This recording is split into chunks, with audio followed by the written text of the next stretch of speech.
আৰু মইতো ভাবোঁ যে USTMৰ মালিক এটা জেহাদে আৰম্ভ কৰিছে।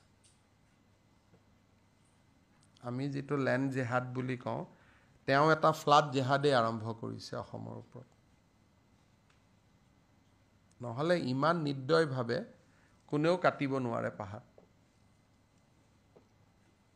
কোনো প্ৰকৃতিক ভাল পোৱা মানুহে, বিশেষকৈ শিক্ষানুষ্ঠানে ইমান বেয়াকৈ কাটিব নোৱাৰে। এইটো এটা মইতো জেহাদ বুলিয়ে কওঁ এক প্ৰকাৰ। মোক কোনোবাই ভাল পায় বেয়া পায় আৰু উপায় নাই, কিন্তু এইটো এটা ডেলিবাৰেট বুলিও মই বিশ্বাস কৰোঁ।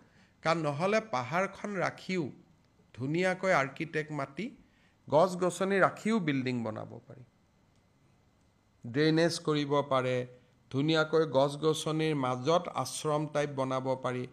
বিভিন্ন ধৰণে আজিকালি হিলছতো শিক্ষানুষ্ঠান হোৱাৰ আৰ্কিটেক্ট আছে। তেওঁতো আৰ্কিটেক্ট ইউজ কৰা নাই, খালি বুলডোজাৰ লগাই ধাৰ মাটিবোৰ কাটি দিছে আৰু চান্স লৈছে মেঘালয়।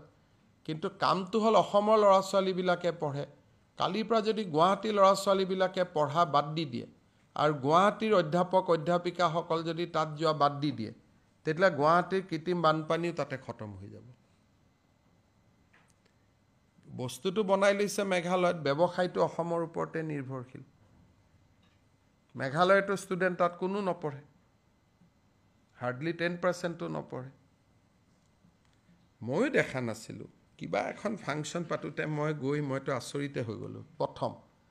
তাৰপিছত আকৌ মেডিকেল বুলি যোৱা 2 বছৰত, মইতো 3 বছৰ আগত গৈছিলোঁ, 2 বছৰততো আৰু বগৰাই দিলে।